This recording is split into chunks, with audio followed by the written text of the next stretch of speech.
There's Chris Garwood. And we're recording. Good morning. All right. Good morning, everyone. Calling to order this Agriculture Advisory Board meeting on March 23rd, 2022.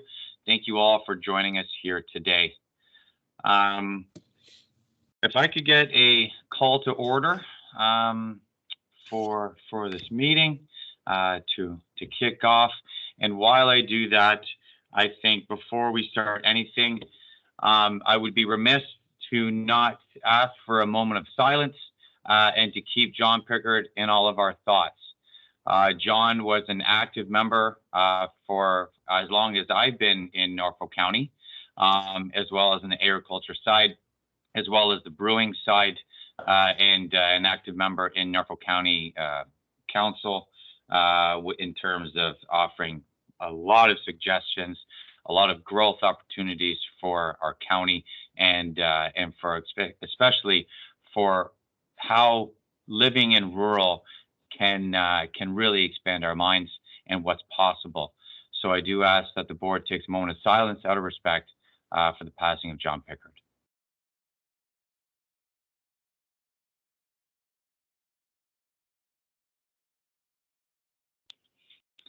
Thank you, everyone. John was instrumental in the kicking off of Hometown Brew, as well as getting me feeling really involved with the Ag Advisory Board, and he was always an honest man, and I think someone that we should look up to as we trudge forward and try to keep ourselves honest, as well as those that we try to provide input for. So thank you, everyone. Can I please get an approval of the agenda for the March 23rd, 2022 AAB meeting? Trish and Hayden, thank you. Any reason why anybody shouldn't be here? The disclosure of pecuniary interest? Seeing none. Dusty, can you Dusty, call the vote to approve the agenda? Okay. Can I get a call to vote for the agenda, please? Hayden and Councillor Columbus, thank you. No, I think just you add, did that. Dusty. All we need is the majority vote. Oh, as it's fantastic. carried, okay. All right, good deal. Dusty, just to add, Anne Vimesh sends her regrets. She's not going to be able to make it today. Okay, sounds good. On that note, Hayden, can are you in hand, Anna, I've been speaking about to speak enough on the draft tree, the tree bylaw information in the letter? Yeah, I can speak to whatever you need me to. Okay, thank you kindly. Okay, so approval of the agenda. Okay, next is approval of our minutes. Is that correct, Kevin? If we could get that one moved down to accompany the communications memo that I had on the agenda, and we have Brandon up first. Straight to Brandon, absolutely. Okay, well, thank you, Kevin, and for patching in and inquiring to it with Mr. Sloan. Mr. Sloan, thank you for being here today to discuss this topic. It is appreciated, and it's something that you know, with the ag community has been discussed, especially with the quality of bunkhouses that are being built. So I appreciate you being here, and the floor is yours, sir.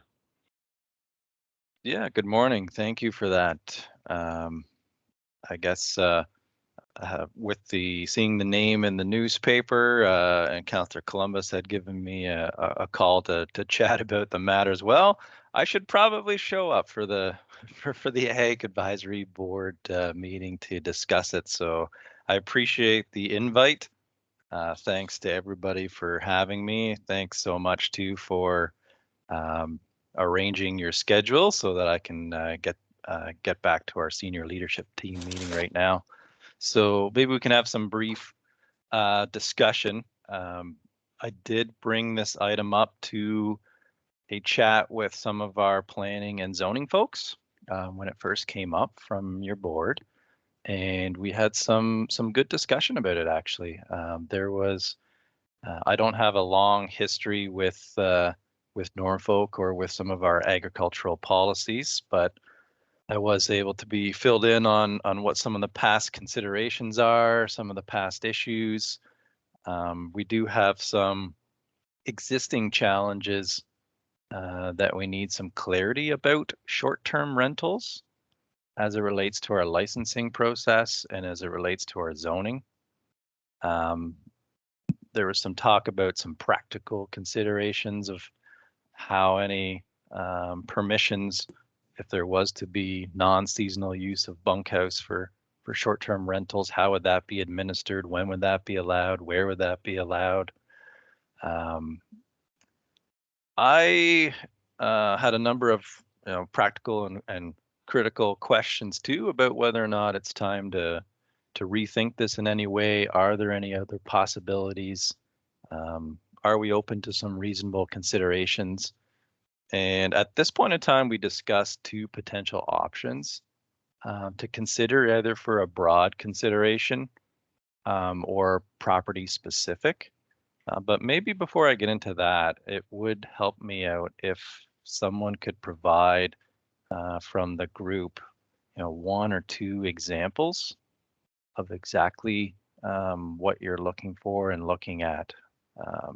If I may put the group back on the spot, if that's okay. If anyone could share an example or two of what is being requested. Well, first things first, without getting into the nitty gritties and using a 30,000 feet up example, would be Norfolk County, as opposed to places, say, like in Leamington, Windsor, Essex. We are still relatively seasonal, as opposed to in Windsor and Leamington, where they're utilizing their bunkhouses now 12 months a year, or like there is no gaps. Here in Norfolk, there are nice facilities and new ones being built all the time that have gap points that could serve as dual purpose, while Norfolk is continually in this accommodation gap. There is a plethora of activities, and as Norfolk, maybe this is an ECDEV, TDEB discussion as well, is Norfolk is not just a summer destination, especially after the winter that we had. Snowmobiling was a plethora of all across social media, and just the snowmobile highway that drives through one of our farms. We saw the amount of people that are coming down to Norfolk and the economic spin-off that could be if we could provide safe, reliable accommodations here in Norfolk from existing accommodations that a lot of these trails pass through for, say, snowmobilers, cross-country skiers, people that are getting married in the wintertime, you name it. So what we're trying to see is there an opportunity while either the small house units get off, Airbnb continues to kick off, for opportunities to farmers to open up these bunkhouses. That secondly, the amount of insulation and building code requirements for a lot of these new builds, Mr. Sloan, are almost requiring, and it's almost the way that the seasons are going, sir, that these are facilities that you don't have to winterize in the wintertime like an old cottage, that it has the ability to stay warm with the services 12 months a year as well, that there is options to have people come down and visit Norfolk County 12 months a year. Okay, and thanks. And of thanks course, for that. these are to the highest of building code standards for airspace, square footage, facilities, and beyond that should work for everyone. Yeah, I was wondering that about the winterization and then roughly that time of year that you're considering. Yes. We're definitely aware that there is, high interest in ice fishing and hunting, snowmobiling, these items that are at the various points of the year. And also we're well aware that there's a lack of overnight accommodations within Norfolk County. And so from an economic development, that tourism perspective, we're definitely aware of that and looking to work on that gap. So at this point in time, I think where we were at in the discussion is one option to look at it more broadly is right now, actually. And we actually have two of our planning leaders that are on the line that are going to talk to you about one of our studies, but they're also involved. Planning staff are currently conducting a review of housing and short-term rentals. Specifically, that's one of the components in our what we call our growth management study, where we're looking at the future of Norfolk. Short-term rentals is actually going to be part of an initial public information meeting that's coming up in the next week. And I believe there's a specific session on short-term rentals in April. And what we were thinking is that this committee, or maybe you have a representative from this committee, or of course any landowners, can participate and provide submissions for consideration as part of that review. And so that is going to help lead any changes to our land use planning framework that we expect sometime next year. And so that might be an opportunity to look at it more broadly, and also working with licensing and figuring out these short-term rentals. Of course, it's going to focus on some of the resort areas, but it might be wise if your committee has interest in this on behalf of agricultural landowners to participate and make submissions to that, and we can have some additional dialogue from that. Now, we did talk about if a landowner wanted to proceed with something in the immediate future, we didn't want to wait for that, study to bear out any conclusions of whether or not we could find ways to open this up and do this. We did, there's a bit of trepidation, to be honest, but it might be possible for considering a site-specific zoning amendment, as we call it. So if a landowner wanted to do this on their property for call it non-seasonal bunkhouse usage for rental purposes, it would be something that we would suggest would be evaluated under the on-farm diversified use policies of our official plan. It does allow for a range of uses. It is, not specifically cited, but I think we were suggesting that's where the we'll call it flexibility lies for Norfolk's, call it advantageous on-farm diversified use policies. They do give some leeway, as if it's a secondary use, so as long as the agricultural operation, of course, is the principal use of the property, it would probably need to be licensed. Can't take away from that primary ag. It's got any application would have to have some supporting material that addresses. There's a number of policies and criteria that are listed in this official plan for that. And of course, it likely wouldn't be able to be near livestock facilities in terms of the minimum distance separation criteria and formula. But that is something that could be considered. And then that at least is some option to bring that forward. I mean, that's a public process, and ultimately it's a council decision on those ones.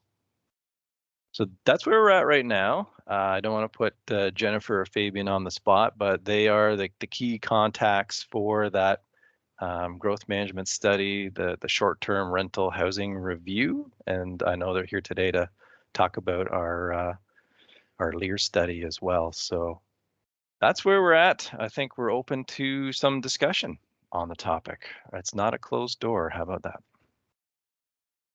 I appreciate that, Mr. Sloan. My first my one comment was yes. The on-farm diversified. I was like, oh boy, I think he's gonna go there. And so that was perfect. Because it is not always a tangible product that farms can create with their on-farms, whether what Anita has done and what Hayden has done and beyond. But sometimes it's a service that I'm, Mr. Matt Vaughn, creating that framework for this. So that's exciting. I see lots of hands up, so this is exciting. So if I could, Trish, Hayden, Councillor Columbus. Sure. Brandon, you mentioned that there's some trepidation towards this. So what are the areas that there's concern in? Well, through the chair, I will be honest, I am not necessarily the best to answer that question. I don't have a long history with it. Unfortunately, I'm not the expert of our agricultural policies, etc. But my understanding is that there's always trepidation about one, allowing like full season or year-round residential accommodation on agricultural land. So as long as it's not taking away from agricultural production, from my standpoint, or limiting or restricting agricultural production, that's usually a key factor there. There's question about how would it be utilized? Like, is it anytime, all around? What's the occupancy? What are the buildings suitable for it? And that came to the one question about the winterization. Is it an appropriate use there? And I think that's where the licensing piece comes in, because if you have a license, then it's more able to be tracked. It kind of functions a little bit more like a business. There's a little bit more responsibility for the owner, versus if the county gets bylaw complaints. You know, there's been a number of challenges with some short-term rentals. I'm going to assume it's because it's something new and different and hasn't been done very much here, and that's why there's perhaps some concern. I don't know if my colleagues Jennifer and Fabian, if they're aware of any, feel free to jump in and help me out if you're aware of any of the past items. I know from a zoning standpoint, it's just like this, it's not allowed, so it's an issue. But I think that's where amendments come into play.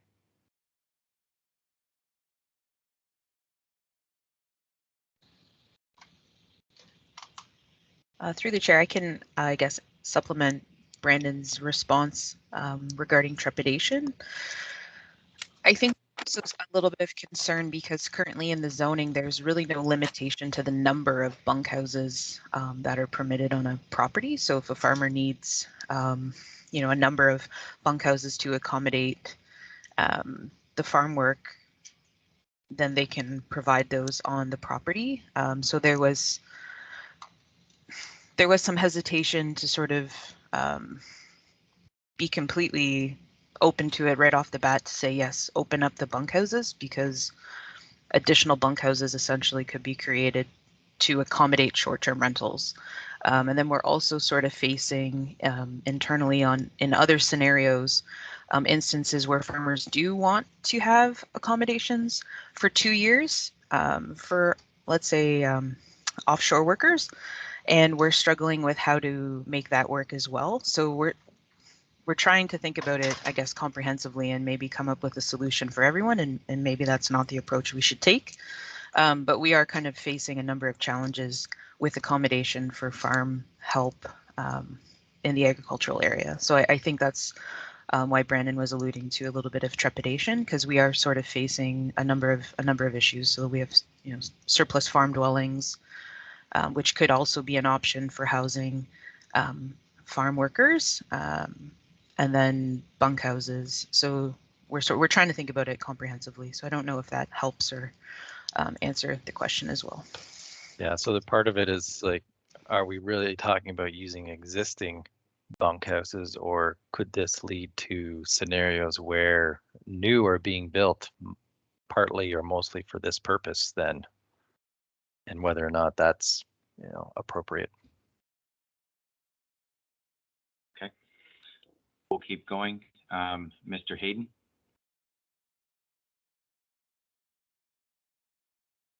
Yeah, this is exciting conversation to me, and I appreciate that you come to the table and the answer is not no. So open discussion here is fantastic. Just to clarify, Brandon, So I believe what you said is zoning changes under the farm diversified usage policy. Is that correct? Is one of the approaches that we can take? That's correct. That's what we had been discussing about exploring that possibility. And, if someone did that justification under those policies and see where it goes, I think, if one or two happen, it starts to open it up more broadly. And that's why it's probably best that we, include it in this study work that Jennifer and Fabian are doing this year. But we are Could opening you, up the possibility for consideration. Yeah, could you walk us through that, what it would look like? So what would the qualifiers be? What the time commitment be? What the expectation is on behalf of the farming operation? And then you mentioned additional to that license. I'd like to understand what license means as well, if you don't mind. Sure. Usually what we would do for something like this is have a pre-consultation meeting whereby the landowner, and if you have any representatives or consultant that's assisting you in the application, could meet with the county reps on the departments and agencies. And so that would involve like the planning, the building, the engineering, the conservation authority, etc. And they would outline what the minimum requirements for a complete submission are. A zoning amendment, there's a several $1,000s cost of that. What happens so far when the application's complete, it gets circulated. And so it's a public circulation, departments and agencies comment, and then we take it to council to what's called a public hearing committee.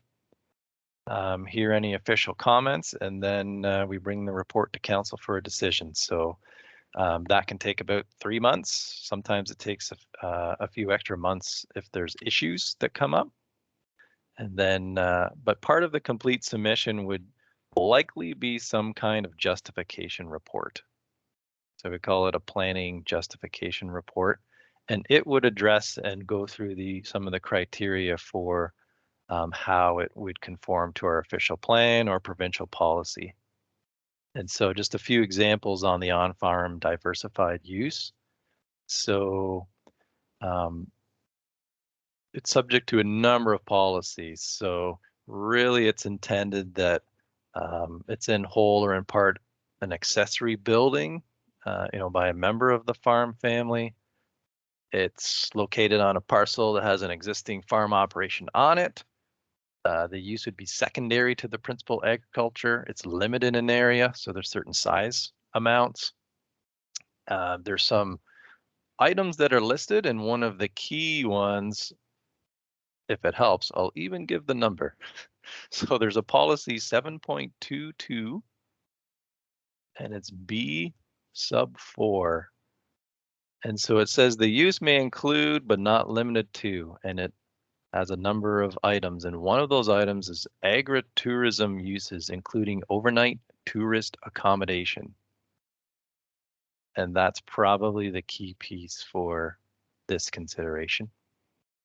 And then there's a number of other criteria. So it has to be compatible and not hinder the surrounding agricultural operation. It's appropriate for rural servicing and infrastructure. So it's not going to cause us all of a sudden we're going to have to invest in a lot of infrastructure, municipal services for it. It maintains the agricultural rural character of the area, meets applicable environmental standards, etc. So there's a few examples. Hope that helps. Yeah, it does. I think so. Jennifer's on the call here as well, and she's aware of what I'm looking to do at the moment with a building that's off farm in regards to a proposal through a pre-consultation for agritourism and also housing of farm workers during our peak season.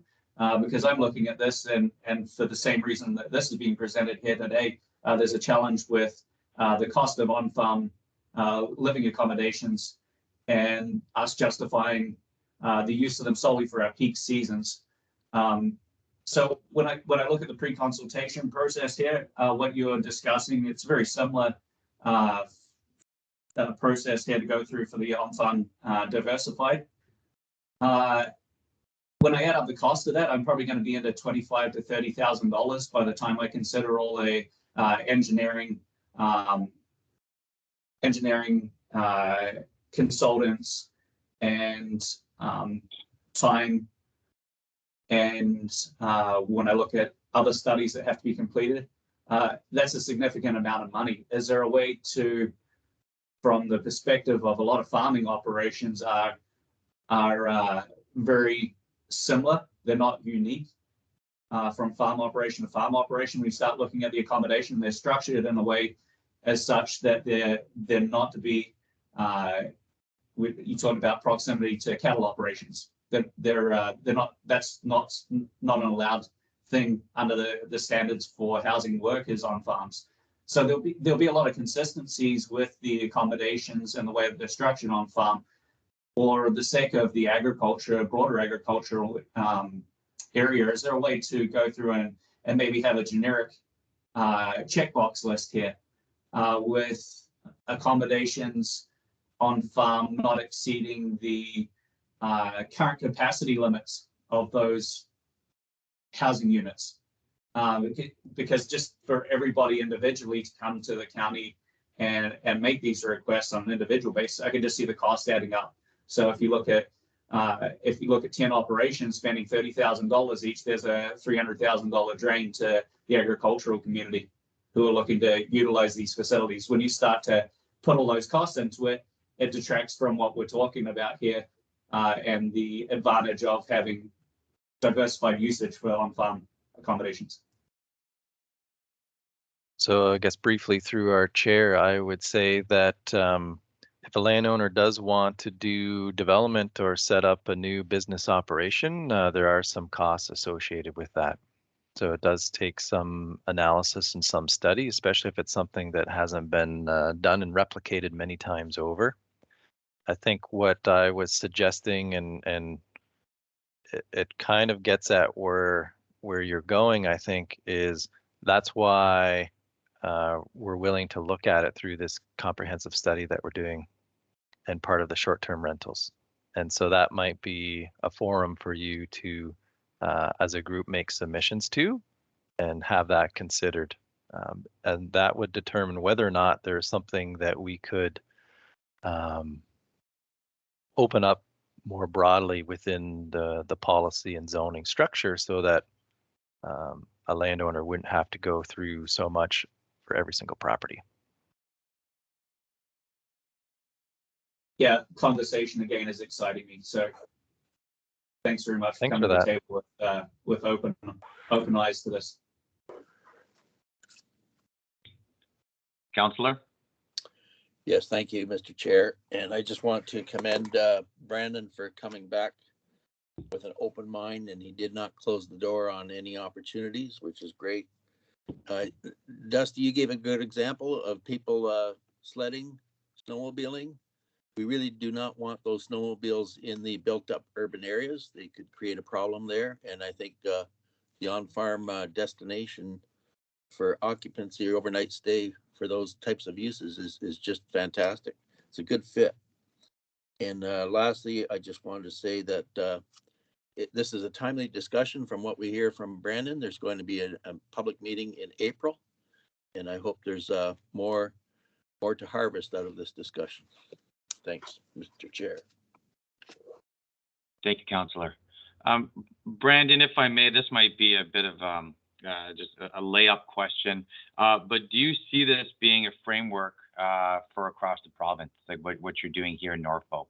That is something that could be painted across the province for other municipalities that have similar bunkhouse uses? Well, through the chair, I would suggest that probably we would be looking to see what, if anything, other municipalities are doing. There's been a number that have had challenges but have put in place frameworks for short-term rentals. There are a few that involve somewhat agricultural areas, but maybe not predominantly agricultural areas.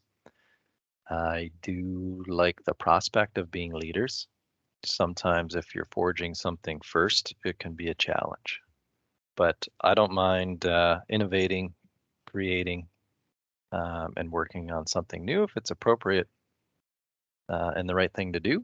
I think in this case, we would need to make sure that we're not offending anything with our provincial policy, and so we may want to just make sure that we have our provincial ministerial colleagues on board if there's anything that ever comes up. If we're looking at our overall official plan that we're amending, we'd want to make sure that that they're on board as well. And then maybe it could be a model. Outstanding. Any other comments from the board?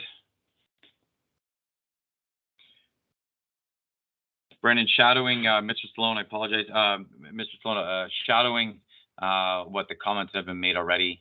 We do appreciate, again, coming here, very, very well versed, asking for input, and I'll discuss with the colleagues here. I am happy to say right now, and we'll see as it gets closer, if you're looking for someone to either have a presentation or to collect some information for your April meeting for the short-term rentals. I'm happy to be a representative on this project with you and for you. Awesome. Thanks so much. If the board so agrees. Yeah, if you let us know what your board appoints, and then Jennifer and Fabian can be in contact, and we appreciate it. Appreciate the discussion too. Yes. No. Thank you, everyone. I appreciate that. Mr. Councillor, Chair, your hand up. Mr. Chair, I just wanted to ask the clerks of this meeting if we need a recommendation to go along with this particular part that we're looking at with respect to bunkhouse use, alternative use. Kevin, if you're still there, do we need a motion or a recommendation, being that we're introducing some new processes here and moving forward to get this to council? Through Chair Dusty to Councillor Columbus, yes, anything requiring staff resourcing will require a motion. I do apologize. As we're recording, I have to reserve some bandwidth, so I can't keep my camera on without staying in the meeting there. But we are still present, and if we wanted to draft a motion providing recommendations back to council, that would support getting that approved in April. Okay, so what would you suggest then? You've heard the discussion. What would you suggest that recommendation read like? If I may, if I could just insert there, sorry, through your chair. I think at this point, it's maybe the committee is nominating somebody to participate in the short-term rental study. So I don't know if it's necessarily a staff resource that you're allocating, but maybe you're appointing a rep from your board to participate in that. Is that correct? I do believe that captures it, Brandon. And perhaps we need if you've got that noted, Madam Clerk or Kevin, if you got that noted, then if you could read it back to us and we could have a vote on it. So through Chair Dusty to just working on something here. So I would suggest to, in addition, that the presentation provided by Brandon Sloan be received as information, and that the committee nominate a member to join on the short-term rental study. Sounds perfect to me, Kevin. So if somebody could move that, and we have a second there, Mr. Chair, have a vote on it, and then that would finalize this part for today. I can have I'll a move mover. that motion. Thank you, Trish. Seconder? Anita? Any opposed? So moved. Fantastic. Thank you. I appreciate that. Perfect. Thanks, Dusty. Thank you. Would we like to nominate a specific member at this time, or would we, is that for a later discussion? Dusty put his hand up for it, so I nominate Dusty. Thanks, Dusty. I'll accept. Thanks, Aiden. Okay, is the mover and seconder okay with adding Dusty in as the specific member for their motion? I am. Okay. Good deal. Thank you kindly. If I could, Mr. Sloan, one more question also for Councillor Columbus. Is council aware that this has this has been in the talks and that you're presenting today, Mr. Sloan? Just so I know that up at the higher ups are aware that this motivation is coming from the board. Are they aware currently? Dusty, I do believe it was mentioned in the last minutes, and it did make a column in the Simcoe Reformer. Did it ever? I don't know about the local news radio station, but okay, I'm quite certain that most of them are aware of it. Yes. Okay, fantastic. Thank you. Perfect. Well, thank you, Mr. Sloan, for your time. If that's it, we appreciate your time, sir, and we look forward to working together. Thanks, everybody. Appreciate it. Take care. Have a great day. Bye.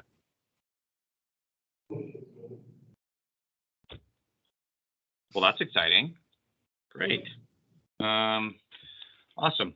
Well, thanks everyone for the input on that one. I will be reaching out to once that meeting gets confirmed. If that's okay, if I can rely on our legs of the table here to put together just some information to see what they're exactly looking for. Beautiful. So, Mr. Kevin, do I have to circle back to approval of the minutes? If we can continue forward with the next item on the agenda. Deputations? It would be, pardon me, sorry. It's, my computer's being a little bit slow here, but the next item on the agenda is. Yeah, item 6. The election of the chair and the vice chair. There are no deputations today. Okay, sounds good. Okay, so 7.1, elections of the chair and the vice chair.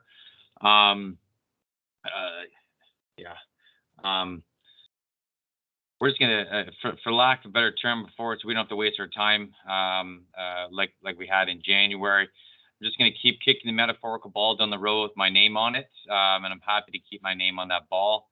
If we need to do something formal, Kevin and co, I'm happy to do so.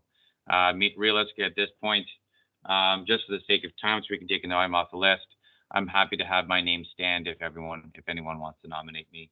I know we're doing things a little bit backwards by me saying that, but I'm just that way it's in the air, so we can move forward.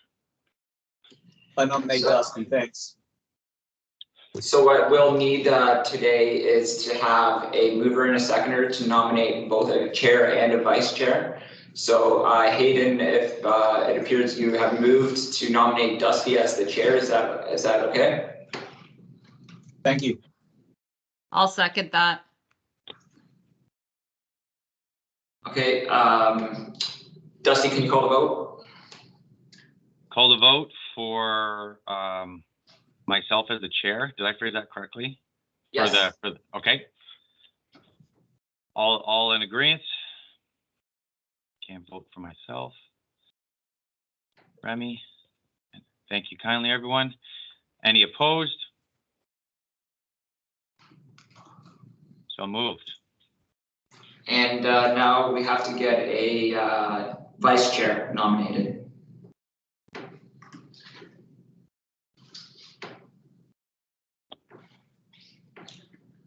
Anita, you had your you had originally stepped up to the vice chair position. Wondering if you'd be interested in the nomination. I'd probably prefer not to.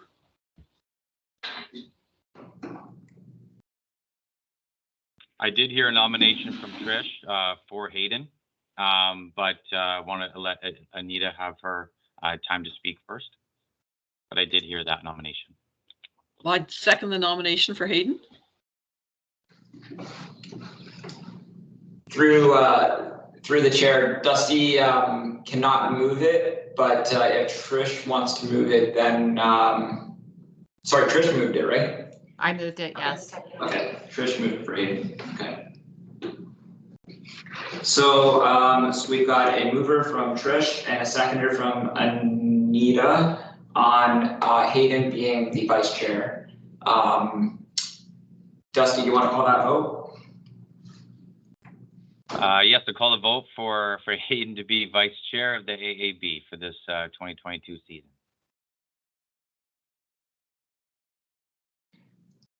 Can I vote on this, Kevin, or do I keep my hand down? You can vote, yeah. Okay. Yes. Any opposed? So moved, Mr. Hayden. We're rocking this one more year. Dusty and Hayden, I am pleased that you've continued on as chair and vice chair.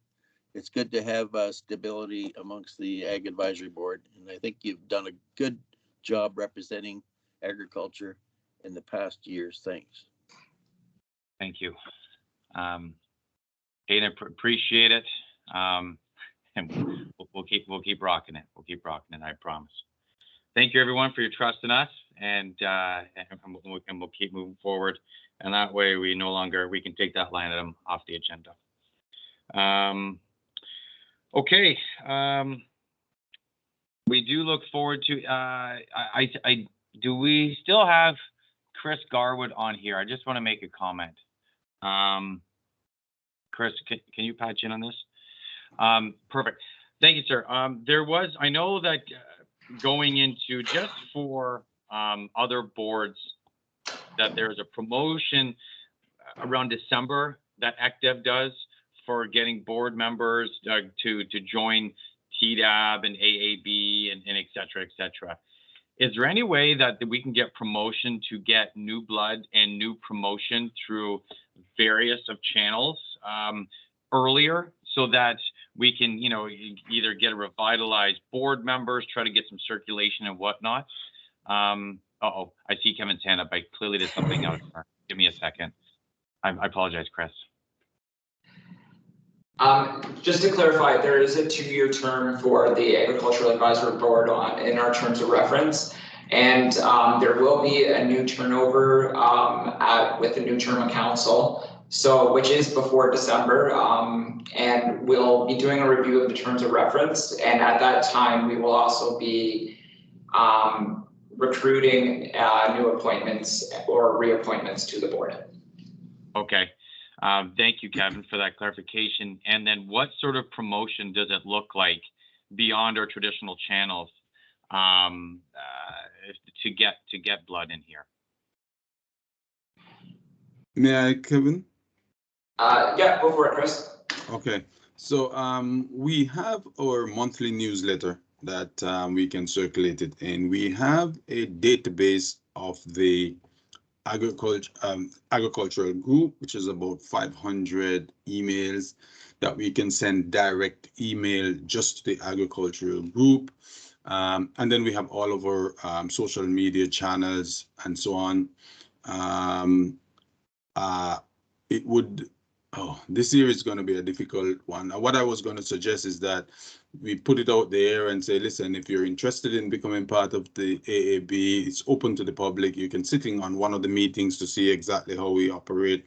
It will be a meeting per quarter or so on. I think part of the reason why we might not get a lot of buy-in sometimes is that people are not aware of the commitment, the time commitment and so on.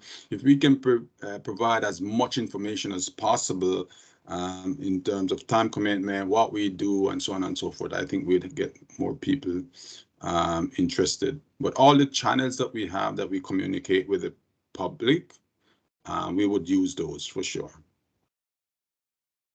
I might be speaking out of turn, and I haven't approached Councillor Martin, but I know that she did have 2 of the leadership workshops last month or so, where a lot of prospective people that looking into leadership. Now, would this be a potential stepping stone that we could look for either collaboration or if there's a mailing list, because those people seemingly were interested in leadership and getting involved? Is that another avenue that we could be looking at? Through you, Mr. Chair, to the group, absolutely. We could ask for or reach out to her to find out if for the list of people who are interested. I know that TDAB did reach out and had gotten some people who were interested in being active in TDAB. So if that again is, if you wanted us to kind of do a workshop or something like that along the lines of what she did, that is something we could consider as well, sir. Okay.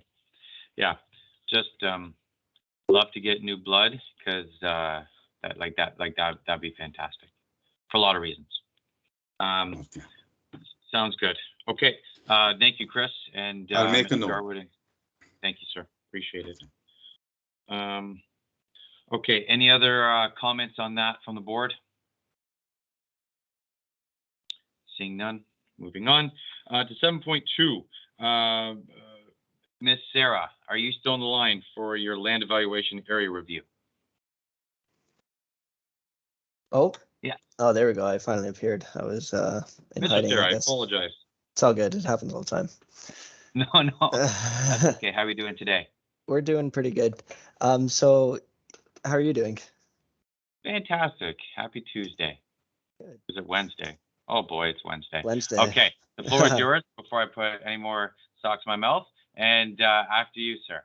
Okay. So actually, well, I'm gonna start up the presentation, but Jen's gonna do the first half, and then I'll be speaking to the Lear towards the end of the presentation. Okay. Oh, there we go.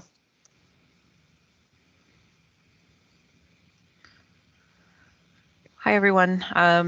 Through the chair, thanks for the opportunity to having us come to the group and do a presentation on the growth management study, and then to have a specific conversation regarding the Lear study that Fabian will be heading up.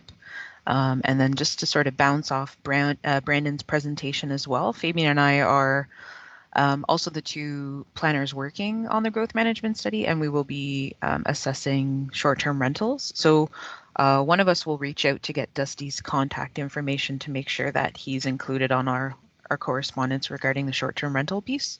So we will close the loop on that as well. But just while Fabian's getting the presentation ready, perfect. I'm just going to give a brief overview of the study and what's included, and then, like I said, Fabian will follow up with more details about the agricultural study. So a growth management study provides guidance on where municipalities are to direct growth. It's considered a comprehensive plan that looks at a number of factors. So we look at historic population growth, economic growth. We'll analyze the number of building permits that have been issued. Our infrastructure system will analyze what it can handle, what's the capacity. If we do require expansions, we'll also analyze where those expansions are necessary and then connect that with our infrastructure and capacity as well. And we are also conducting an overarching policy framework review, hence the work being done for short-term rentals and accessory dwelling units, as well as like a PPS, when I say PPS, sorry, that's a provincial policy statement, conformity review exercise as well. So it's all part of it. And then the number one piece that everyone seems extremely interested in is our existing land supply study. So as part of that, staff are analyzing our existing land that's designated for growth, so anything within an urban residential area or a hamlet, as well as analyzing our agricultural land to see where there is potential to grow. There's also requirements that a municipality has to have 3-year land supply available for development ongoing. So through this study, Norfolk County, we're trying to even identify where we're at, because we don't think we're meeting that requirement from the provincial policy statement currently. So we're trying to do that analysis as part of the growth management study. So Fabian, next slide, please. So the way we've broken up this study, and I have to say right off the hop, our timelines have already kind of been extended just based on some unexpected circumstances in the planning department, but we have broken the study into essentially 4 phases. So the first phase was our project initiation, and that's where we've put together our terms of reference, our engagement strategy. We've done kickoff meetings with council. So that part is done. So phase 1 is done. Phase 2 We have started our policy review and our technical reports. So we have done a context report analyzing all the overarching Planning Act requirements and other municipal act requirements and how it pertains to Norfolk. We've worked with Watson and Associates to complete our population and growth forecasts for the county. So that part is also completed. Fabian completed a housing report where he analyzed our existing housing policies and made some recommendations on what we need to analyze moving forward. And like I mentioned, we'll be doing PPS, or Provincial Policy Statement Conformity exercise, as part of phase 2 as well. And included in that is our accessory residential dwelling unit and short-term rental policy work as well. Phase 3 will kind of tie everything together. We'll take the recommendations from the technical reports, the work done through the Lear Study and our land supply pieces, and we'll put together some options for council to consider for how to direct growth moving forward. And then once we have some direction from council, we'll move to phase 4, although there will be some direction reports that will inform our next official plan review. And I should mention too, throughout the whole process, we are planning a number of engagement opportunities, and we have launched a new engagement platform. We've got to make a plug for our website, Engage Norfolk. So please, if you have a chance, we can send you the link to that as well. But we have launched the growth management website on our Engage Norfolk page, and there you're able to sign up for different engagement events, and there are surveys that you can complete, and there's also an opportunity to leave some ideas or questions for staff that you want us to consider throughout the process. And there's also a fun piece where you can pin locations on a map, and you can highlight different areas you want staff to consider different things, whether for, residential expansion, you want us to consider infill, if there's, any thought for commercial development or industrial development, and as well as any active transportation connections. So it's an interesting and fun thing to do. If you have time, please check that out. Sorry, next slide, Fabian. And so I touched on it in the previous slide, but so to date, we've completed a context report. And again, all of our reports that have been presented to council and have been completed are available on the Engage Norfolk website. So if you are interested in going back and having a read, they're all available there. But the context report essentially describes how the growth management study relates to our current official plan. It outlines all of our legislative and policy considerations, and there on the slide are a number of things listed. We have identified topics for consideration for the overall study, and agriculture was identified as a topic we want to analyze. And we have included the proposed themes to develop our growth management principles and objectives. So that's another thing we're also seeking seeking input from the public on, so we can come up with growth management principles and objectives that will help frame the rest of the project. Next slide, please, Fabian. And just in terms of the comprehensive review, so the provincial policy statement provides pretty clear direction on what's to be included for a comprehensive review. And that's required to be done if the municipality wants to expand any of its settlement boundary areas. So currently, this growth management study will meet the definition outlined by the province, and it will be considered our comprehensive review. So we will be heading that way. But the report done identifies our development activity, our population, housing, economic, and employment growth. And then it also, Watson and Associates have completed their work, and they've identified long-term population projections, and there's 3 scenarios that staff will be working with. And included in that is also household and employment forecasts, and they've provided potential allocations to the urban areas up until 2051 as well. Next slide, please, Fabian. So just quickly, we've included the graphs to show the scenarios that Watson has put together for Norfolk County out until 2051. So as mentioned, there's 3 scenarios. So there's a low growth scenario, a reference or a medium scenario, and then the high scenario. The growth rates range from the low scenario being 0.7% to the high scenario at 1%. And then they've broken down the share of population for urban areas and then the hamlets and the rural area as well. So just for some context, the largest slice of the pie there is Simcoe at 29% of our population. And then to the left-hand side, we have hamlet and rural area at 12% of our population. Sorry, next slide, Fabian.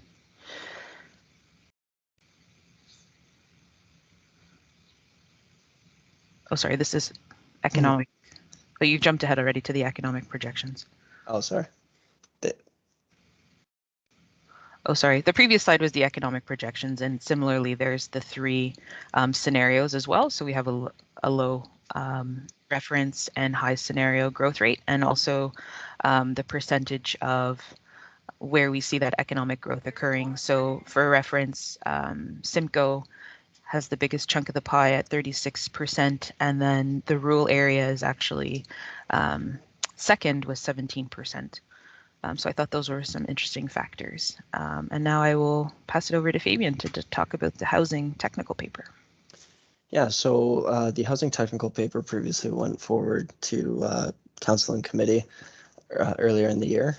So housing trends, basically throughout this paper, we did an analysis of housing trends throughout Ontario and how they relate to Norfolk County. So this included topics such as reduced affordability. As I would imagine most people in this call are aware that housing prices are just constantly increasing and less people are able to afford homes. So the housing hardship concept and reduced access to home ownership as a result of the increased cost of houses, more people are now renting as opposed to owning homes, which has also created an increase in multi-generational housing where you have either multiple families living in the same home or multiple generations of families living within the same homes. And this has also created an increase of condominium development as apartments and condo-styled buildings are seemingly more affordable than the traditional single detached home. And also short-term rentals and how short-term rentals there's pros and cons to short-term rentals because they provide, obviously they provide short-term rentals as a housing option for those looking for, as a result, or sorry, instead of staying at a hotel, you can stay at a short-term rental.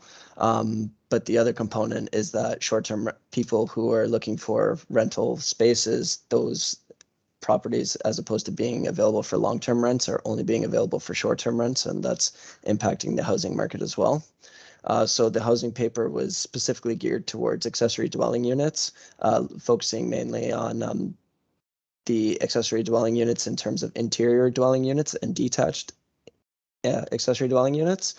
Recently, the Planning Act has been updated where you can now have a total of 3 units on a property. So that would include the primary residence and then up to 2 accessory dwelling units on a property.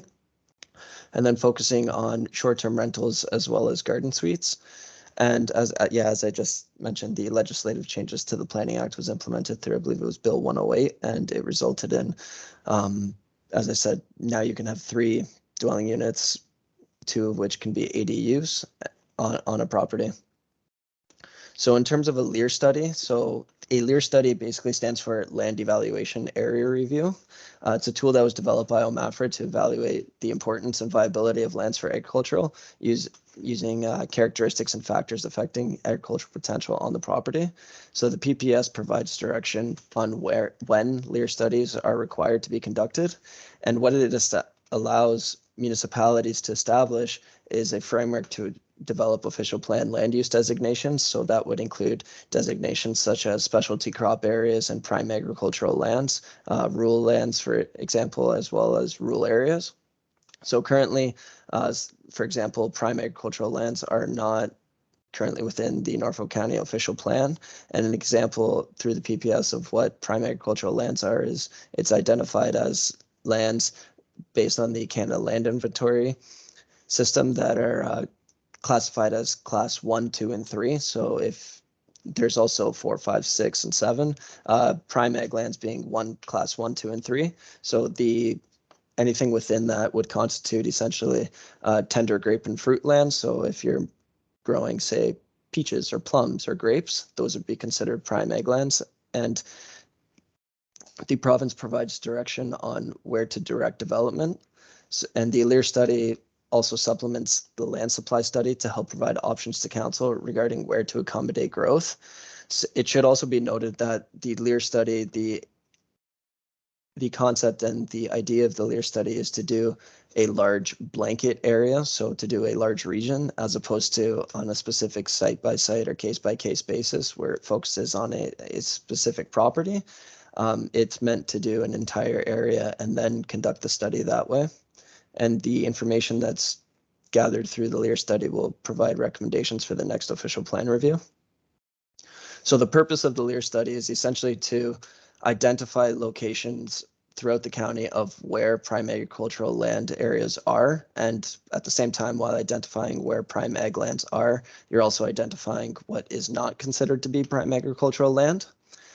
So the idea is that by implementing a prime ag land, the idea is that those land use designations would have more protection in terms of farming, whereas areas that are identified as not to be prime ag land are more permissive in terms of what's allowed to take place on those parcels of land. And the PPS essentially provides a framework to enable this exercise through a provincially approved land evaluation system and methodology. So the land evaluation system being the Lear study. It enables municipalities to establish rural lands as long as they do not compromise prime agricultural areas, which the Lear study helps to identify. And it also informs part of the comprehensive review. So the Lear method and principles. So essentially the Lear study is comprised of two major components. That includes the LE component, which is the land evaluation, and then the AR, which is the area review. So the two components are separate, but they work together.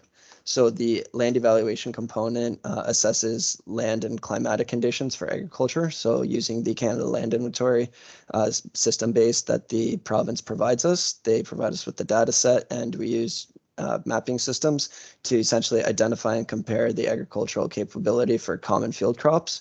And the area review, which consists of other factors important to agricultural potential, such as fragmentation of the land base and how the land is used. Other examples of factors include like the agricultural uses, the longevity of the agricultural use. The idea behind the land evaluation and the area review is that both components, the LE and the AR components, are combined. So each of them is given a respective score. Those scores are then combined and an evaluation unit is provided for that area of the study. So essentially, the higher the evaluation unit, the more prime the land is for agricultural uses, whereas opposed to if the lower end is obviously not prime for agriculture. And so that will basically determine where there's potential to include new land use designations such as prime ag lands and rural lands and so on and so forth. So how is the study conducted? So GIS software digitally analyzes spatial data to develop quantitative scores for land. The scores are weighted using factors determined by the municipality, and the highest scoring evaluation units represent areas with the greatest agricultural potential. And by mapping the agricultural land base, this will aid the county in making informed land use planning and economic development decisions.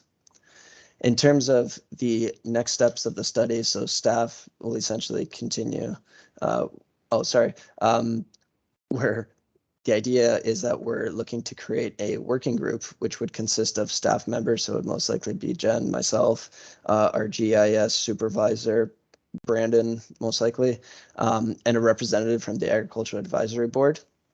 And Dusty, I'm not trying to put you on the spot, and I know that it needs to be put to a vote, but since you were our contact for the short-term rentals, maybe you would also like to be the representative for the Ag Advisory Board, but I'll let you guys make that decision, as well as a county councillor and a provincial representative. In terms of the overall project next steps, we're going to be doing a public engagement event next Wednesday on March 29th. So at that essentially the idea of that public engagement event is to kick off the Grow Norfolk study and formally introduce it to the public, as well as all the components that are happening and all the reports that have already happened within the past year and a half. So our next steps are to continue with the land evaluation study and begin the land supply study, as well as review of intensification opportunities. I also provided a link in the chat there for people to access the engagenorfolk.ca website that Jen referred to. So you can also click on this link here, but you just have to click on the link and then click on another box, and then it'll take you to the Engage Norfolk, either or it's the same link. So that website that was created is basically the project website where you can find any and all information pertaining to the growth management study, as well as more specific information for each component of the growth management study. So that would include like accessory dwelling units, short-term rentals, and as time goes on, we would most likely be incorporating more information regarding the Lear study. And you can also find other resources on the website, such as our official plan, zoning bylaw, and the housing and homelessness study. So at this time, I'd like to ask if you guys have any questions. That would be fantastic. We're here to answer any questions that you guys may or may not have. Thank you. Perfect. Councillor, if I may just get in one first, if that's all right. Fabian and Jennifer, thank you for presenting. This is a comprehensive program, and I'm sure this is obviously exciting for current residents of Norfolk and having some idea where we're going to be growing, and including agriculture as our prime resource here in Norfolk is huge. And it's commendable. Thank you for keeping us in the loop and in consideration. One thing that continually pops in my mind as I'm seeing all of this and the reconsideration and the thinking of prime ag land and where to grow, and understanding that Norfolk has been painted with a glorified brush of we're all one prime ag land, but that's really not the case. So diving into this is no small feat. But one thing that we're seeing pop up quite extensively are the NCC lands. I want to make sure that I know it's probably on your radar, but NCC lands, albeit they are doing great work, but we're also, it's sort of like a backhand as we're seeing amazing prime ag land be destroyed, in the GTA bubble, and those surrounding areas, in lieu of what's happening here in Norfolk County of otherwise prime ag land that could be a great tax base for further agriculture production, or hamlets expanding beyond where, and seeing the pie charts may potentially evening out for rate of growth. NCC lands are effectively taking all of those possibilities away. I just want to make sure if there's any sort of, if this is on the radar, if council's aware of what's happening, how much land is being brought back, which is, albeit, I love nature being natural, but at what cost to Norfolk County when seemingly other counties are winning from amazing amounts of growth. And I look forward to opening that up to more of the AAB and getting further discussion from other members where this is affecting economic spurs, growth in Norfolk County and beyond. Which leads to my second question. I might not need an answer to this right now, but through the consulting services that you worked with, how does Norfolk County stack up to other communities like ours, say like Tiltonburg, Oxford, and whatnot? And is there any sort of collaboration or similar things that these surrounding communities are doing so that we could, just similar to what Mr. Sloan was looking at, to seeing, okay, what are other communities for this bunkhouse program that we can, so we're not sort of going into the night with one figurative flashlight? Is there any sort of collaboration that exists or any other communities that you know of where they're doing this? So through you, Mr. Chair, to be honest with you, there aren't many municipalities that have done a Lear study. We know for a fact Peel Region has done a Lear study, and the City of Ottawa, and I believe there's I think there's one more, for which the name is getting away from me right now. But the difference between those studies that have been done in Norfolk County is obviously you take Peel Region, that's a more urbanized area. You look at the City of Ottawa, it's the City of Ottawa, right? So a lot of, as far as we're concerned, that we know of, there aren't many rural municipalities that have conducted a Lear study because, like you said, we've kind of been painted with that brush. And so there hasn't been much collaboration with other municipalities at this point because we're kind of like the leaders in terms of, I think a lot of municipalities are going to look to us once this is all said and done. So we don't necessarily have many opportunities to collaborate with nearby municipalities. If I can just add and supplement to what Fabian had said, in terms of the Lear study specifically, Fabian mentioned that not many have been completed, but we do kind of coordinate with our surrounding municipalities regarding policies. So Oxford County currently is doing their official plan update, and we've been in contact with them, and they're specifically reviewing their ag policies. So they've asked Norfolk, what do we do? So we do collaborate in different ways. And we do, even with Brant County, it's the same. We're very close with some of the staff there. So it's easy to, we have good relationships to, catch up and see what they're also doing regarding agriculture. And similarly in Haldeman. So we do have relationships with our surrounding municipalities, and we do kind of touch base with even interpretations of like, this is our interpretation of what the policy says. What are you guys doing? How does that work? So those lines of communication are definitely open, and they kind of help us along the way as well. And we're open to helping them too with different ideas. So I just wanted to reiterate that part. And the NCC piece is interesting. So I remember, so I used to work in Norfolk County back in 2014 and 2015, and I've left and now I'm back. And NCC was a hot topic at that time as well. And that's the time I think when they were actually buying up a bunch of the land and processing surplus farm dwelling severances. So this topic is not new, and the idea is not new. And I think it's just a matter of kind of finding the balance when it comes to NCC and environmental protection, because the other thing I wanted to mention is at a federal level, Norfolk County and specifically Long Point and the Walsingham Forest has been identified as a priority place, and it's the only place in Ontario that's been identified as being a priority place in Ontario out of the 10. There's 10 across the country, and this is the one, and it's in Norfolk. So in some respects, it's kind of exciting, but it also kind of goes to the point where, people will be studying land and making recommendations on land from an environmental standpoint, and then we'll have to analyze, well, how does that impact the agricultural community as well? So there is work happening at the federal level regarding environmental piece, and NCC and other groups are a part of that process. Norfolk County is also a part of that process as well. So we are tied in and connected to that and interested in the outcome. So there are a couple things going on that will sort of help us inform our long-term planning in the area. No, thank you, because the little town of Port Rowan might have to stay little if the NCC has its way. Councillor Columbus. Thank you, Mr. Chairman. And with respect to the project website was put up there and we all have access to it, but is there any chance that you could flip that deck out that you went through to the members of the Ag Advisory Board? The slideshow presentation? Yes, the slideshow presentation. Do you want me to put it up now or send it to you guys afterwards? No, just send it to us.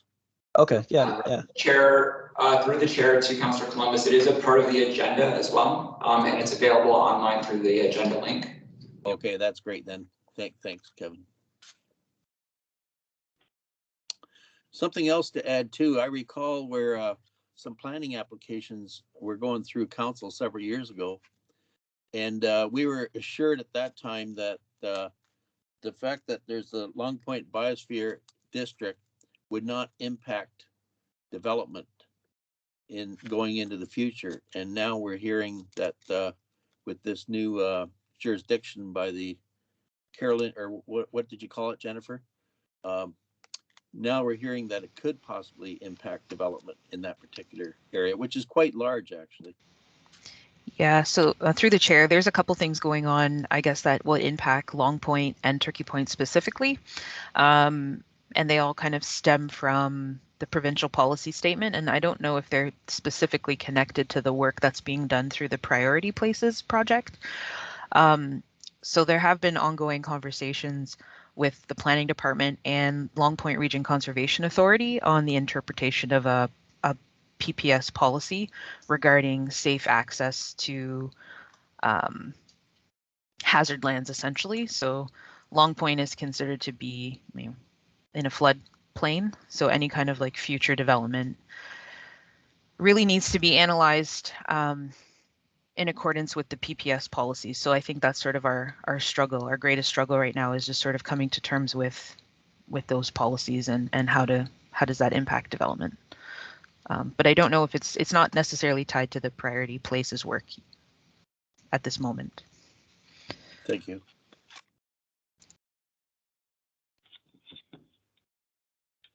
Any other comments from the board?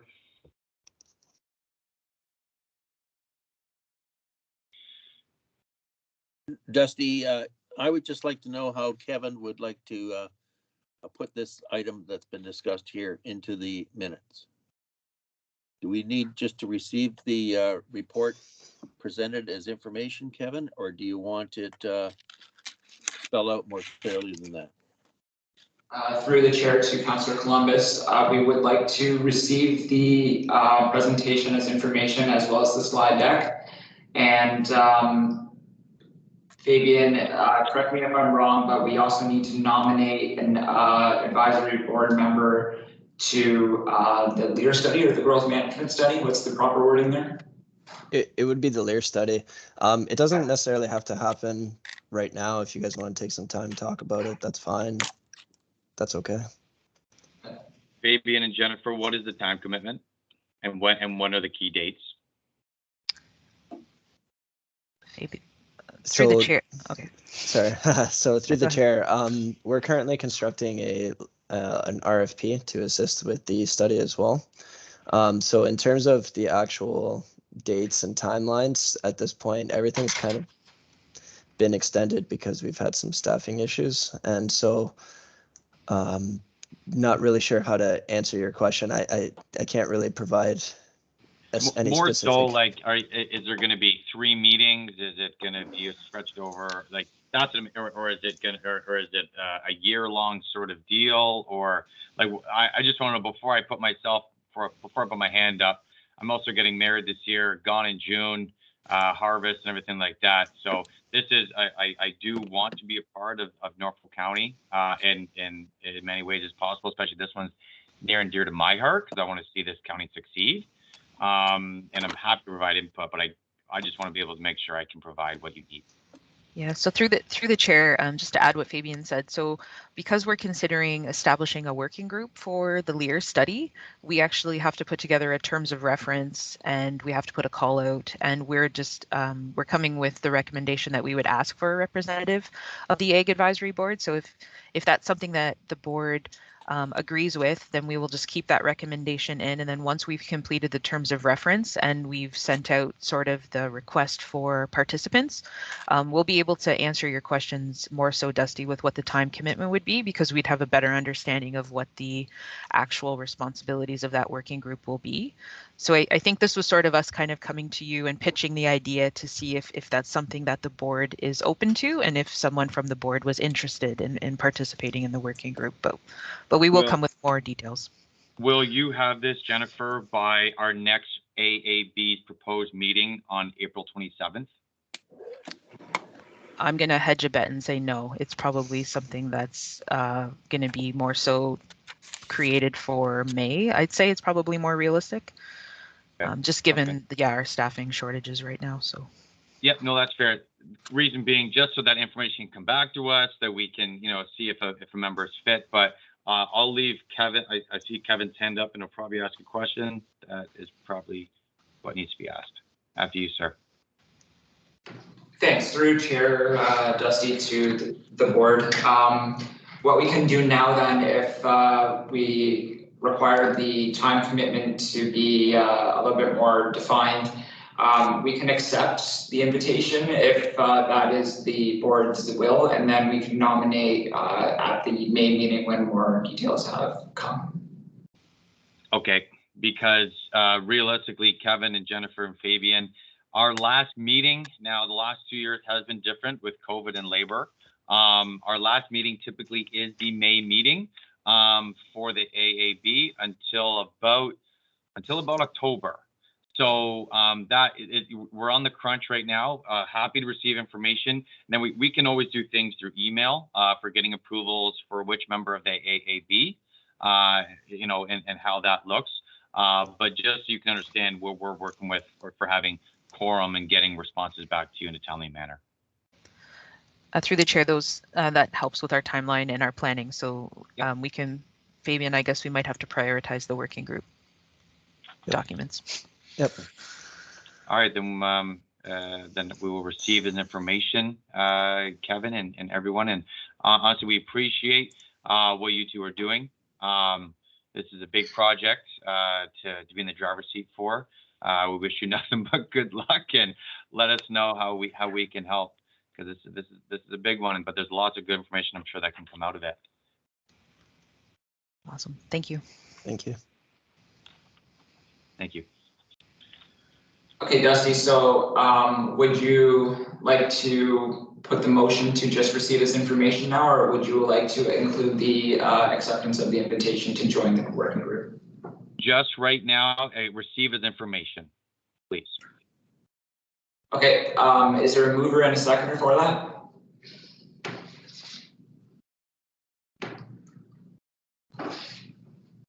So that's yours to call there, Dusty. Oh, I'm sorry. Hayden and and Anita. Thank you. Any opposed? So moved. Hey, I'm getting better at this. Fantastic. Okay, good. Perfect. Kevin, if I ever dance with you at a wedding, I feel we're going to be stepping all over each other's feet. Perfect. Okay. Thanks for joining. I'm here to support, Dusty. Thanks, everyone. Bye. Appreciate it. Okay. Any other comments on that, guys? We're coming near the end, everyone. I appreciate it. But those were awesome, awesome new breath meetings and what's ahead. That's awesome. Kevin, so summary position with respect to the forestry bylaw review. I see an asterisk beside 7.3. Hayden, and I'll leave this on you. Okay, so this was a part of the amended agenda. That's why there's a little asterisk there.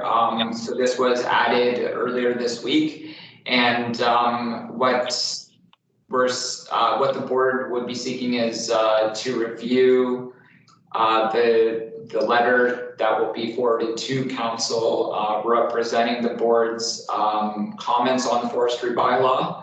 And we're just seeking that it be accepted and forwarded to council for their consideration. So I would let Hayden take it away from here. Yes, please. Yeah, so just a quick summary here. At the last meeting, we were asked to put a letter together that could be forwarded on to the mayor and council in regards to the comments or feedback from the Ag Advisory Board. I also took the liberty of reaching out to the Norfolk Federation of Agriculture. It was suggested that further support might help with the information being presented. So they are supportive of the comments that are in this letter. I did, Councillor Columbus reached out to me and said, hey, maybe you want to listen to the comments from the second to last council meeting. So I did that also, reviewed that online. Their comments were consistent with what the Ag Advisory Boards were. So I drafted the letter here with the 5 key points. The 5 key points came from discussion items that I went back through and pulled out of our previous meetings. So the importance of, number one, the importance of acknowledging provincial right to farm, stroke normal practices legislation. 2, fully support not regulating woodlots smaller than 1 hectare in size.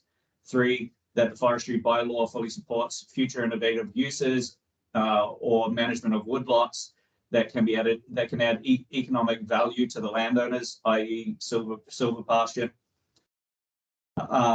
4, acknowledges that the bylaw officers have the right to enter an owner's land should they have reason to believe that an act that contravenes the bylaw is being committed. However, the Ag Advisory Board requests that the wording in the bylaw be changed to include that the bylaw officer makes a reasonable effort to make contact with the landowner prior to entering the property. And then 5, that they do not support the regulation of fence rows or windbreaks in the bylaw. So we circulated the full letter there. The other point being that agricultural landowners for a large part in Norfolk County are the owners of the woodlots, and that there is an appreciation for consideration of the agricultural community's comments there. I just want to open it up. Hopefully everybody had a chance to review the letter in full and the details behind it. I did try to put a little bit of backing or additional support to those 5 key comments or feedback. So I don't know if anybody has any information to share there in regards to the letter, or if we're happy with the content in it. Anita. Yeah, I'm still not fully convinced on the support for up to or less than the 1 hectare. I am one that believes in diversity of the biodiversity of our forested areas on our farm, the contributions that they make. So not 100% on that one. So I know the wording in this document said fully support. I'm one that's quite hesitant on that point. I just wanted to make that clear. Yeah, and the only comment or feedback that I give to that, Anita, I realize your level of engagement and what you bring to your farming operation, what your farming operation has meant for you, and fully support what you've done and how you've invested yourself and how you continue to invest yourself in those philosophies. The only comment I would make is having the bylaw not regulate an area of less than 1 hectare doesn't mean that people can't still continue in those practices. I think it allows further capacity there from a landowner's perspective to make changes.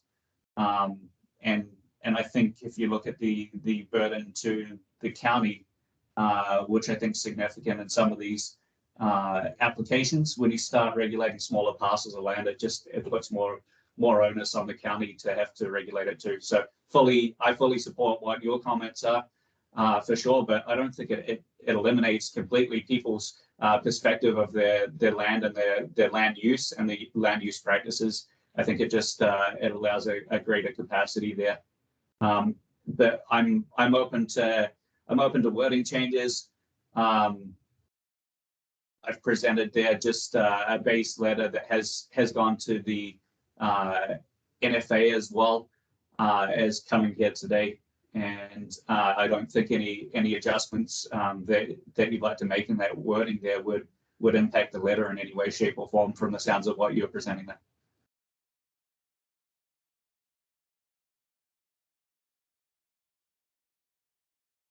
Any additional comments?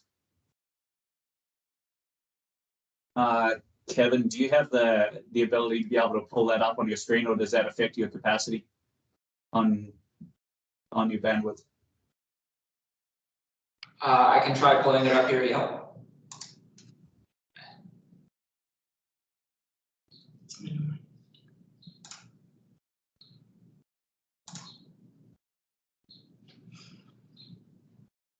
Can everyone see that okay? One a little bigger.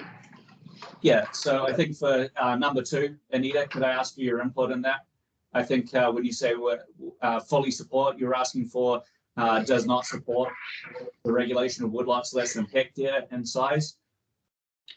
I think it is important for the Ag Advisory Board to have a stand on this one, on the whole forestry policy. And so my only hesitation with all of these points here is the strong wording of fully support, not capitalized, underscored. So not sure. I've looked at this a couple of times now just to see, how we could adjust some of that wording, but not seeing something coming really clear to me. But there are a number of people in the agricultural community, and certainly I am just one of them, but that I have worked with in the past when I was actively farming, that would not fully support that 1 hectare number. So I just represent, people in the community, agricultural community, and I'm just not 100% that as a whole we could fully support that. But I just don't see how we can tweak it to make that work for everybody. Yeah, could I ask for other suggestions on the wording here? I mean, myself and Anne crafted this letter and put it together to present here today. So if there's other ways to look at this that constructively works with what we're trying to present here as a group, as opposed to me suggesting the wording, could if there's somebody else that would like to have a shot at Councillor Columbus, have you got your hand up there? Yes, I can appreciate the fact that the word fully and not in capitalized is certainly pretty strong for someone who doesn't support it. So why not just put does not support regulating woodlots, and don't put the big NOT there and just go with that.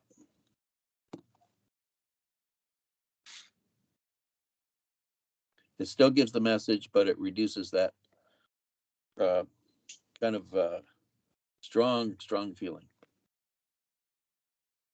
Yeah, Anita, does that do you think that wording would work for you, so that we could have consensus? It wouldn't support my position, but I think would better represent our community. Again, from my perspective, I find the 1 hectare a huge jump from where we are right now. And but I think we do have to find some way of compromising here, and certainly taking out the strong language there would help with that compromise. Again, it doesn't represent my position or some people that I know in our agricultural community, but it would help tone it down. And I really think we need to present something that on behalf of the Ag Advisory Board, and so starting with that would be beneficial. Yeah, so Kevin, I think are you comfortable amending the letter there? And then opportunities here for putting the letter forwards. Anita as well, I understand that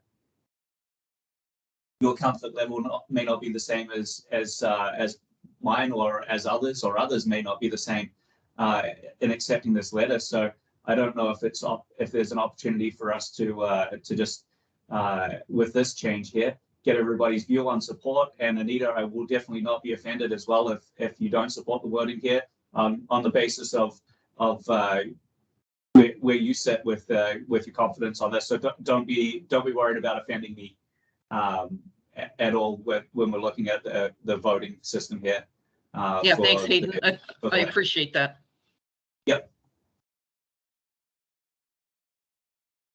So this is, I can't amend, this is the published amended agenda, but I've made note of it, and we will revise before circulating to council.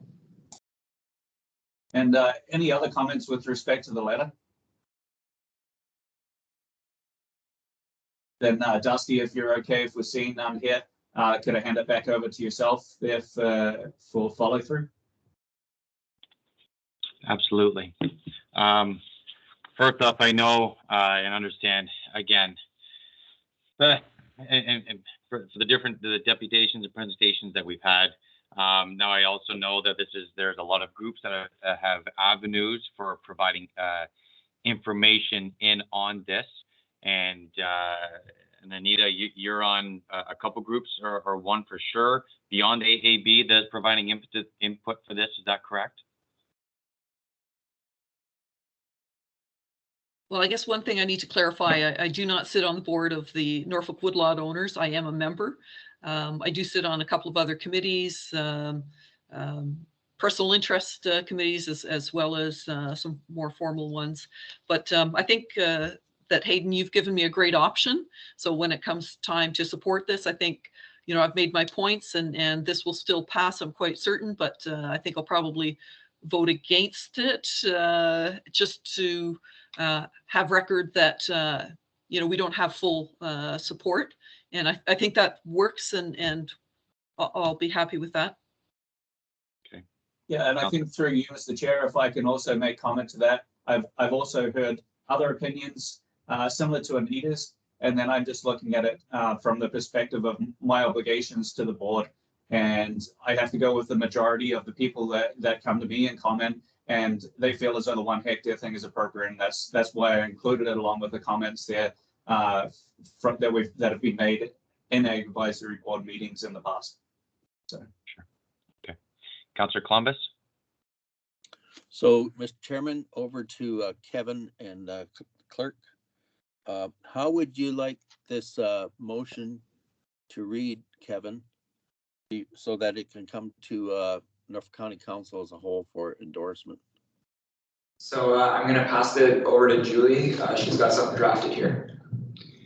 Right. That the Agricultural Advisory Board summary position in response to the forestry bylaw review be received as amended and forwarded to council for their consideration. Sounds perfect to me. Okay. Can I get a mover for the motion?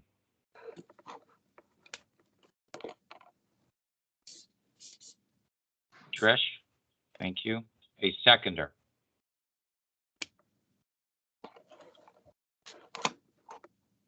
Remy, thank you kindly.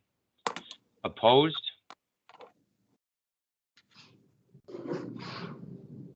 Anita? So moved.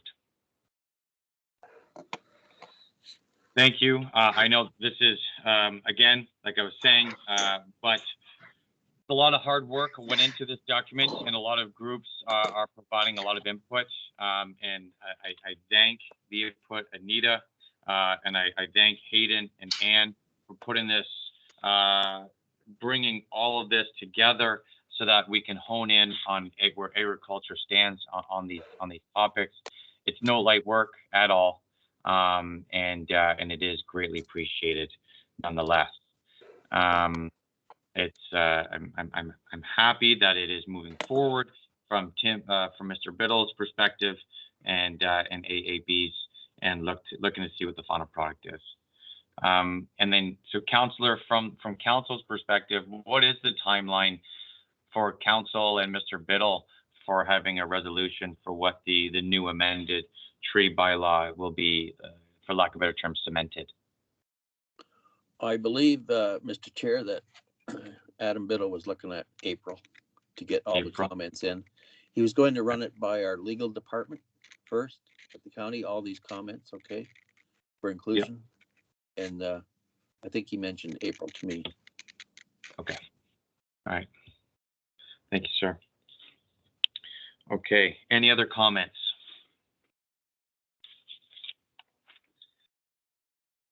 Seeing none. Okay.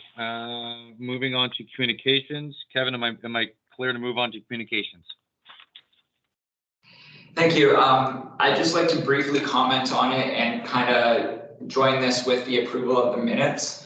So my comment on the approval of the minutes is so these get forwarded to council for their consideration, and some of these staff requests get approved, or if depending on the level of resourcing available, we may not be able to action it immediately. So there were 3 requests from the Ag Advisory Board in January. 2 of them have been already met. One was Brandon's presentation earlier this meeting. The other one was Zvi circulating the court communications regarding, it was circulated to the ag community, AgriSuite. And then the third one was regarding the, if I can just quickly find it here, the entrance permits. So we, the road entrance permits so the board requested staff provide guidelines to the agricultural community on road entrances and permitting requirements for the next scheduled meeting. We didn't have the time to be able to do that over the last couple months, but what I would ask is that the board consider moving this in a formal motion to have this presented to council, and then this will get it'll give it a little bit more clout, and which is also referring to what my memo is discussing, which is if there's a staff resource request, that it be presented for council and authorized by council for the board to have that come back to them, and that gives a little bit more clear definition for staff on what their marching orders are, for lack of a better term, and what they can focus on for prioritizing the Ag Advisory Board. So I guess my request would be that we have a motion to have the board or that staff provide guidelines to the agricultural community on road entrances and permitting requirements for the next scheduled meeting. That'd be great. I can call this motion. Do we have a mover? Councillor Columbus, a seconder. We can close off the road entrance permits. Remy, thank you kindly, sir. And Anita, fantastic. Any opposed? So moved. Fantastic. Yes, thank you. I look forward to closing this off. And I know part of it too was I can reach out to, I know from our last meeting, reaching out to Mr. Hunter as well for some more input for him and Mr. Cridland as well to help proceed. So I can maybe do that on the back end as well. Great, thank you, Dusty. There's a couple other comments I have about the memo. So there could have been some action items that the board has requested that have been missed in the past. This memo provides the opportunity for the board to come and provide anything that they would like to see actioned arising from previous meetings to be brought forward to council in April. A couple of them, I'm just looking through the list that has been created from the past. We have a lot of them have been actioned already without going to council, like we had Dr. Strauss provide an update to AAB last meeting. On-farm septic systems is still outstanding.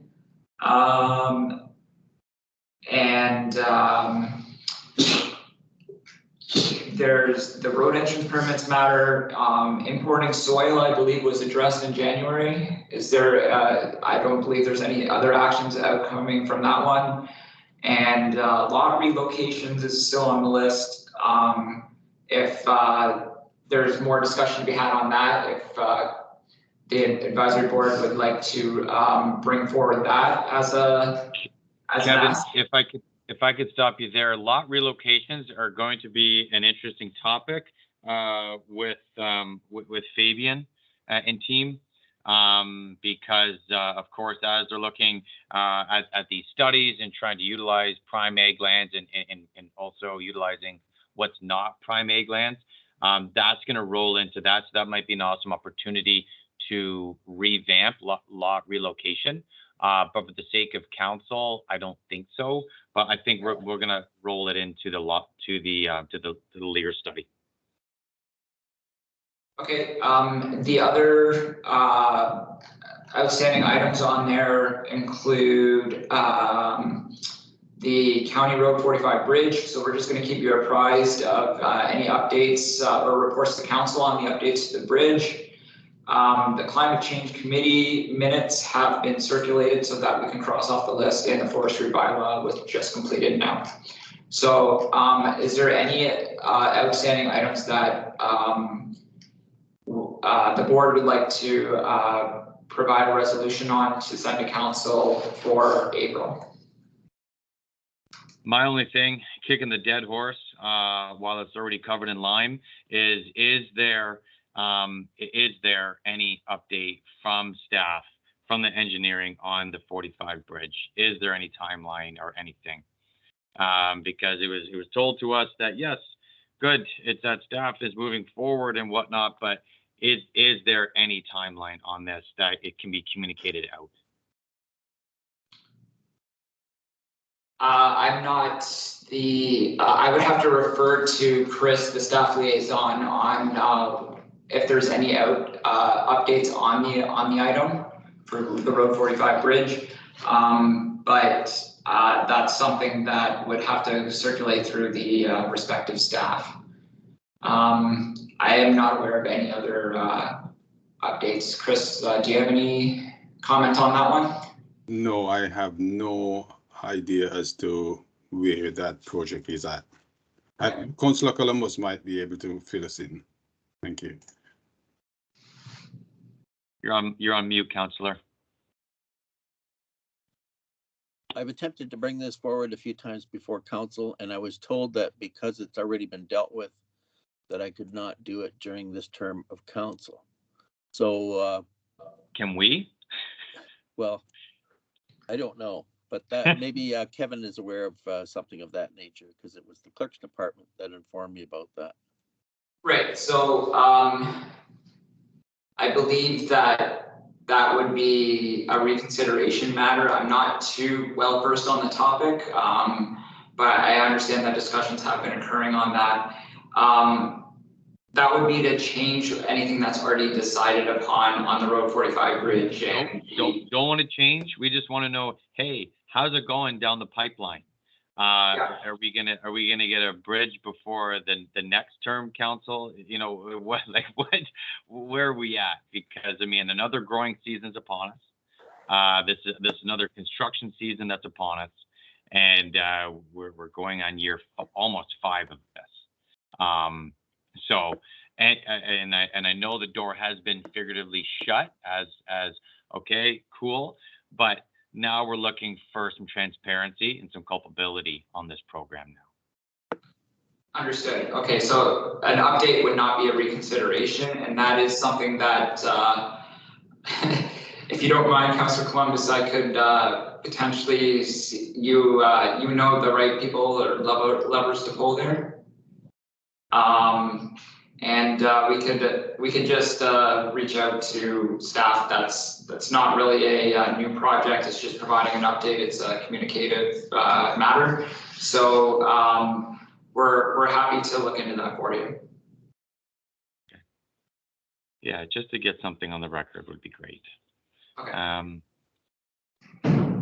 I don't see anything other any other pressings. This is I see this memo from Councillor Hoffman and seconded by Councillor Michelli, and I'm sure that that Councillor Columbus, you were a part of this as well, and I appreciate this. Just trying to track all this because I know it's been something that we've been doing for some time. And now, if I could, Councillor and Kevin, when is the last council meeting of this council's term before the summer break and the election and whatnot? It would be the 3rd Tuesday of July is the last guaranteed one, and then there might be one in September depending on the number of councillors seeking re-election. Okay, so we have some time to cross some things off here with the current council and mayor. Yes. Okay, fantastic. That's beautiful. Mr. Dooney. Yeah, it was just a quick update for the AAB on the septic system conversation here that we're having for agricultural lands. So we've talked about the inequity on the policy for having to get environmental compliance approval. So the government's come out with a statement here, and they've put some comments up for review. This is something that was followed through by the NFA, and they've sent some comments back here in regards to the government's position at the moment. And they're taking a look at the situation, and their comments or feedback that was that for some sewage works that were recommended for an exemption, such as a septic system located on farms, the ministry will undertake further analysis of these comments to support evidence-based decisions making and addressing the comments through future burden reduction initiatives. So just, I think, further information there that it has been heard, and that NFA is following up on it, and that there's some good feedback, and there's some consideration there for where agriculture is positioning itself on the environmental compliance policies. Fantastic news. Thank you, Hayden. That's great. And the NFA team as well. So Dusty, if I may politely interject here, the two remaining motions, if there are no other ones or staff requests or resourcing requests, would be to approve the minutes of January the 19th and to receive the memo that I circulated as information. I believe so, yes. Hayden, was that an up, down? Or are you good? No, sorry. Okay. That's how I see it. Trish, Anita, Rami, anyone else see it differently? Does that work? Counselor? Perfect. Yes, then yes, Kevin. Okay, so for approval of the minutes, Dusty, do you want to ask for a mover and a seconder of the January 19th minutes? Can I get Anita? Fantastic. Can I get a seconder for January 19th minutes? Hayden, thank you kindly. Is there any opposed for minutes, Kevin? I don't think so. Just to call the vote, and all those in favor? Call the vote. Fantastic. So moved. And yes, approved. Sorry, not so moved. And then to receive the memo as info. Yes, please. Mr. Dooney? Yeah, through you, Dusty, I just want to make one comment to the clerk's department here. One thing that's frustrated me before in the past is there's been it's been a challenge for us to be able to have follow up to the items that we list on this ongoing items list. And I feel as though there's been a change there, and it's been led by some new management and the staff onboarding, some new policy there to make sure that there's good solid follow up on these items. So I just wanted to say thank you very much to the clerk's department, because that's one thing that's been frustrating to me in the past. And I think there's been a real turnaround in engaging these outstanding items and making sure that we where we can, we have the closure. So thank you very much to Kevin and your team there. And I look forward to that continuing in the future. Thanks, Hayden, for the kind words. It's appreciated. It is. So we're looking for a seconder on the memo. Oh, I had, I believe, seconder for the memo. Hayden. Hayden moved it, but I see that Councillor Columbus. Second, I saw Councillor, yes, Councillor Columbus. So can you call the vote, please? Fantastic. Call to vote for the memo to be received as information. Perfect. Any opposed? So moved. And I guess the last remaining item is to, unless there's any other business, is to adjourn at 10:55 a.m. So right now, the last thing would be for the April 27th meeting, and judging by, I'll look to see if I'll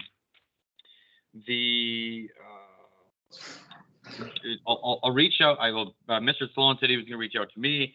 If I don't hear from by next week, I'll reach out to Brandon, Councillor Columbus, or Kevin.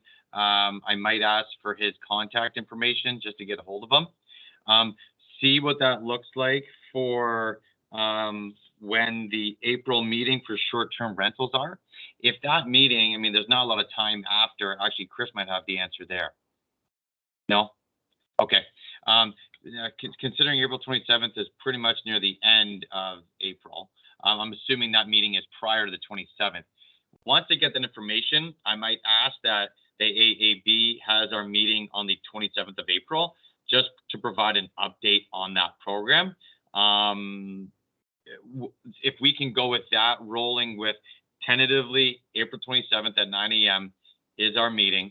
And then if we think there's enough to bring to the board, we'll do that.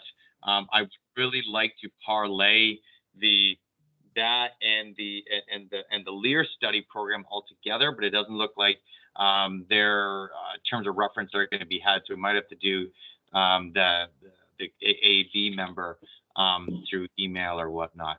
I see some hands up here. Councillor and Mr. Dooney. My question for the 27th of April meeting, can we meet somewhere in person and get away from these Zoom calls? Mr. Clerk. Yes. It's time. You are correct. April 1st is when we're moving to phase 2, and we will be opening up some committee rooms to in-person committee meetings and board meetings. Communications should be sent out shortly on that, but we are very optimistic to roll out hybrid and in-person meeting options. Thank you. On that note, as we are in AAB, I think it would be remiss after 2.5 years off the farm. I would put my hand up to host a meeting at our new facility in greenhouse phase that has semi-reliable southwest corner internet that I think can serve YouTube well.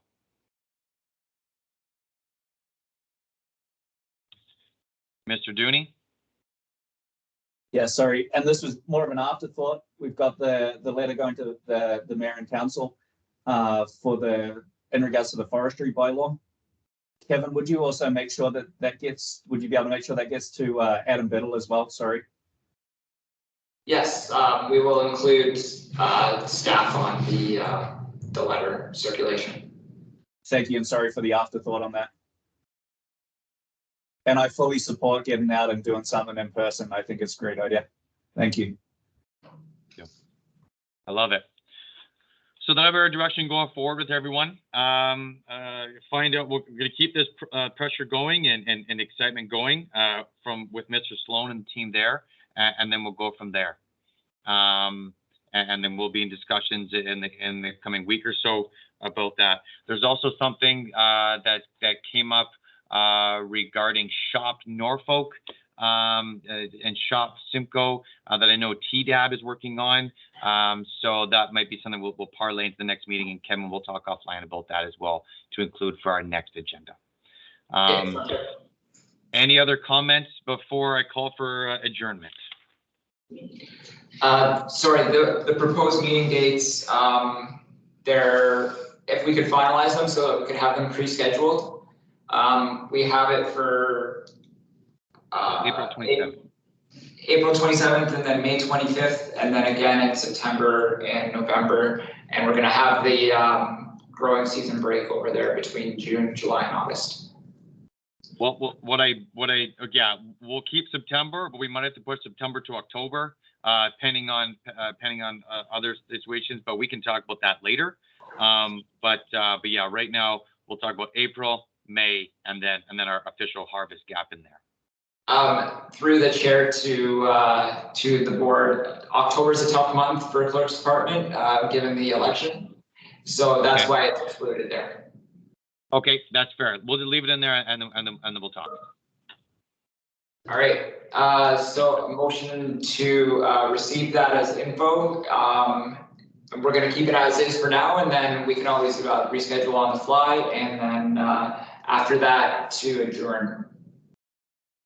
Please, Kevin, have in the minutes that I have asked to host the April 27th meeting on site on farm. Just so that council is aware that we're looking forward to getting on the farm from our board. Okay, I'll make a note. Thank you, sir.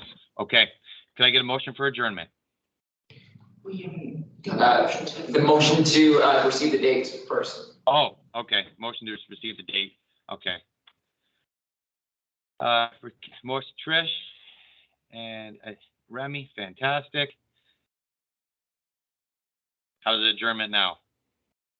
All set at 11:01 a.m. Motion for adjournment. Perfect. All right. Councillor Columbus and Anita, thank you, everyone. Stay dry today. And we will be speaking very soon. Great meeting, fun stuff on the horizon, and we'll be talking very soon. Thank you kindly. And thank you, Kevin. And look forward to what's ahead. Thank you. Thank you, everyone. Take care, everyone. Have a good spring.